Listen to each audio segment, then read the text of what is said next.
Assalamualaikum warahmatullahi wabarakatuh. Kami dari PIAUD A19 akan mempresentasikan makalah kami dari kelompok 1 dengan judul mata kuliah kami yaitu metodologi pengembang kemampuan bahasa PIAUD tentang storytelling dengan beranggotakan Eva Susanti dan Nur Saidah. Baiklah, saya akan membacakan poin-poin dari makalah kami, yaitu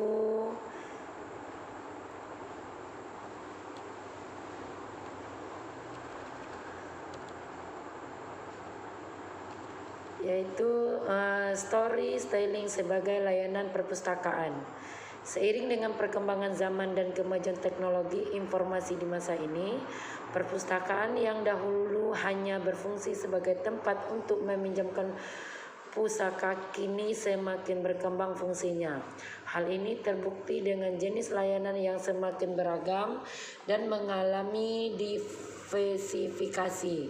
Sebagai contoh konkretnya adalah keberagaman layanan bercerita atau storytelling. Kini pada perpustakaan daerah mulai menggiatkan layanan ini untuk meningkatkan minat baca anak usia dini, usia taman kanak-kanak maupun usia sekolah dasar. Kegiatan layanan ini tidak hanya memberikan cerita kepada anak di perpustakaan saja, akan tetapi melalui storytelling ini juga bertujuan untuk memberikan pelatihan kepada guru tentang cara storytelling yang baik dan benar. Perpustakaan mengumpulkan guru-guru di perpustakaan untuk diberikan pengarahan tentang storytelling. Storytelling merupakan sebuah seni bercerita yang dapat digunakan sebagai sarana untuk menanamkan nilai-nilai pada anak yang dilakukan tanpa perlu mengurai sang anak.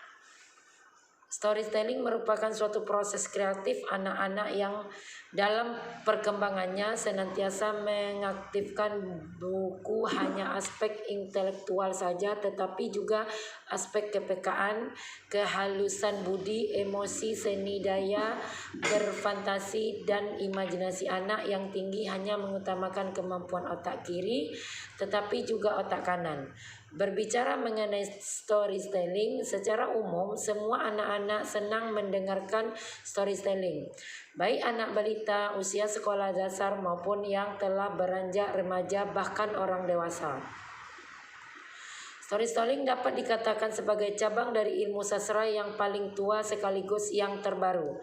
Meskipun tujuan dan syarat-syarat dalam storytelling berganti dari abad ke abad dan dari kebudayaan satu ke kebudayaan lain, storytelling berkelanjutan untuk memenuhi dasar yang sama dari kebutuhan secara sosial dan individu. Storytelling sebagai sebuah seni atau seni dari sebuah keterampilan bernarasi dari cerita-cerita dalam bentuk syair atau prosa yang dipertunjukkan atau dipimpin oleh guru yang di hadapan audiens secara langsung, di mana cerita tersebut dapat dinarasikan dengan cara diceritakan atau dinyanyikan dengan atau tanpa musik, gambar, ataupun dengan iringan lain yang mungkin dapat dipelajari secara lisan, baik melalui sumber tercetak maupun melalui sumber rekaman mekanik. Sejarah perkembangan storytelling. Dalam situs online surat kabar Kompas dikatakan bahwa kegiatan storytelling sudah ada sejak abad ke-6 sebelum Masehi di India. Menurut penuturan Pellowski, seorang pendongeng dan pustakawan anak lulusan Universitas Columbia, Amerika Serikat, pada waktu itu pendongeng bercerita dengan menggunakan media yang dituangkan dalam lembaran daun palem, kulit kayu, atau kain. mendongeng dengan gambar lalu menyebar ke Cina, Jepang, Mongolia, Persia, dan Turki pada abad ke-10. Tidak ada sumber pasti kapan storytelling dengan gambar dilakukan di Indonesia. Mungkin sejak abad pertama dengan media boneka atau wayang purwa dan wayang kulit. Ada juga wayang beber, yaitu gulungan perkamen horizontal dari bahan mirip kertas terbuat dari kulit pohon. Adegan cerita dilukis di perkamen itu. Jenis-jenis storytelling. 1. Storytelling pendidikan. Dongeng pendidikan adalah dongeng yang diciptakan dengan suatu misi pendidikan bagi dunia anak-anak.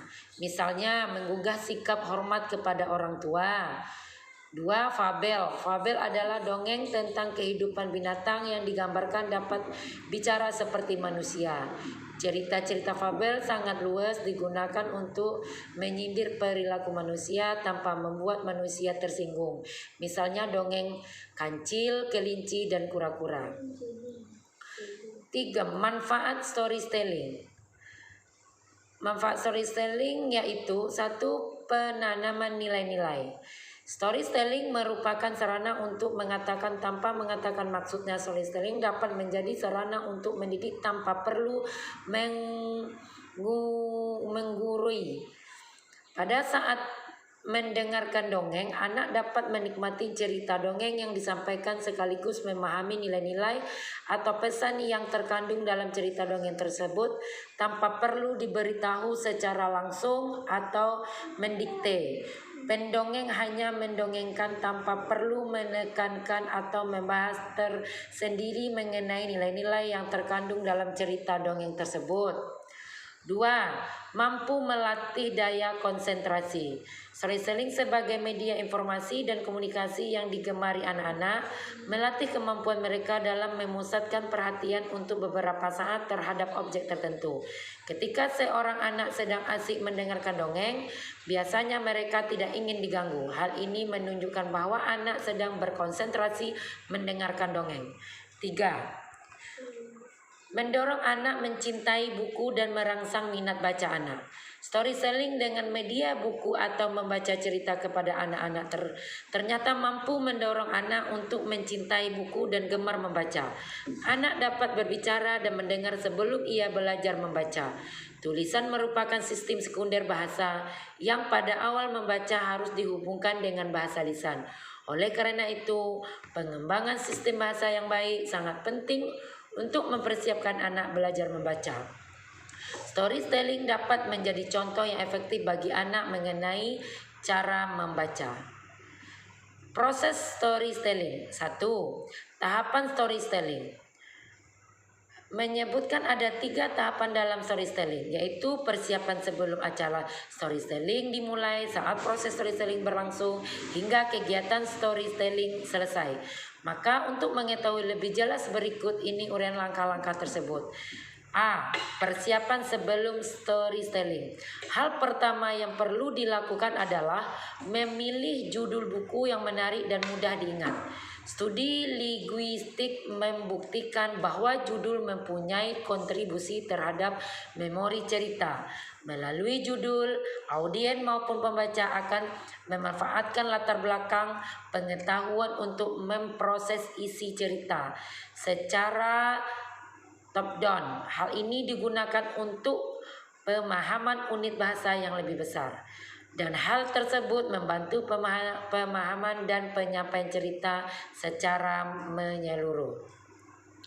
Setelah memilih dan memahami cerita, hal yang juga tidak kalah penting adalah mendalami karakter tokoh-tokoh dalam cerita yang akan disampaikan. Karena kekuatan sebuah cerita antara lain terletak pada bagaimana karakter tersebut dimunculkan. Semakin jelas pembawaan karakter tokoh, semakin mudah cerita tersebut dicerna. Agar dapat menampilkan karakter tokoh, pendongeng terlebih dahulu harus dapat menghayati sifat-sifat tokoh dan memahami relevansi antara nama dan sifat-sifat yang dimilikinya. Ketika memerankan tokoh-tokoh tersebut, pendongeng diharapkan mampu menghayati bagaimana perasaan, pikiran, dan emosi tokoh pada saat mendongeng. B. Saat storytelling berlangsung. Saat terpenting dalam proses storytelling adalah pada tahap storytelling berlangsung. Saat akan memasuki sesi acara storytelling, pendongeng harus menunggu kondisi hingga audiens siap untuk menyimak dongeng yang akan disampaikan. Jangan melalui storytelling jika audiens masih belum siap. Acara storytelling dapat dimulai dengan menyapa terlebih dahulu audiens ataupun membuat sesuatu yang dapat menarik perhatian audiens. Kemudian secara perlahan pendongeng dapat membawa audiens memasuki cerita dongeng. Pada saat mendongeng ada beberapa faktor yang dapat menunjang berlangsungnya proses storytelling agar menjadi menarik untuk disimak. 1. Kontak mata. 2. Mimik wajah. 3. Gerak tubuh. 4. Suara. 5. Kecepatan. 6. Alat peraga. C. Sesudah kegiatan storytelling selesai. Ketika proses storytelling sudah selesai dilaksanakan, tibalah saatnya bagi pendongeng untuk mengevaluasi cerita. Maksudnya, pendongeng menanyakan kepada audiens tentang inti cerita yang telah disampaikan dan dinilai yang dapat diambil. Melalui cerita tersebut, kita dapat belajar tentang apa saja.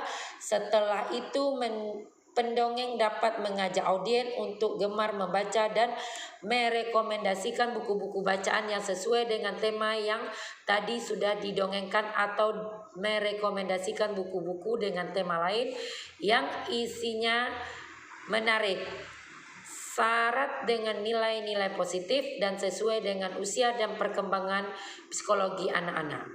2. Teknik dalam storytelling. Tekniknya yaitu A. Banyak membaca dari buku-buku cerita atau dongeng yang benar-benar sesuai untuk anak-anak, serta banyak membaca dari pengalaman atau kejadian sehari-hari yang pantas diberikan kepada anak-anak. B. Biasakan anak untuk ngobrol dengan anak karena dengan mengobrol kita bisa mengetahui dan memahami gaya bahasa anak kita, istilah yang digunakan serta sejauh mana pemahamannya akan sesuai. C. Berikan penekanan pada dialog atau kalimat tertentu dalam cerita yang kita bacakan atau kita tuturkan. D. Ekspresikan ungkapan emosi dalam cerita. E. Berceritalah pada waktu yang tepat. 3. Pihak yang terkait saat storytelling. 1. Pendongeng. 2. Audiens.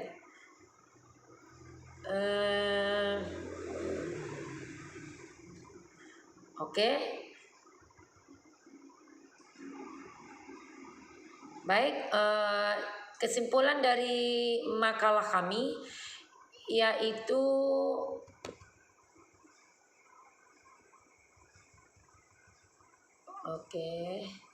kesimpulan dari makalah kami yaitu menyajikan storytelling yang menarik bagi anak-anak bukanlah suatu hal yang mudah untuk dilakukan. Terlebih lagi anak-anak hanya dapat berkonsentrasi mendengarkan cerita hanya dalam waktu singkat.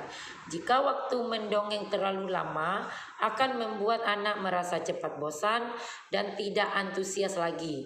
Dengan adanya kegiatan storytelling tentu dapat memberikan pengaruh pada anak, kecerdasan bahasa dan minat membaca pada anak usia dini. Kami bisa mengetahui source memori anak, di mana para peserta didik tidak bisa mengingat semua jalan cerita yang telah kami berikan.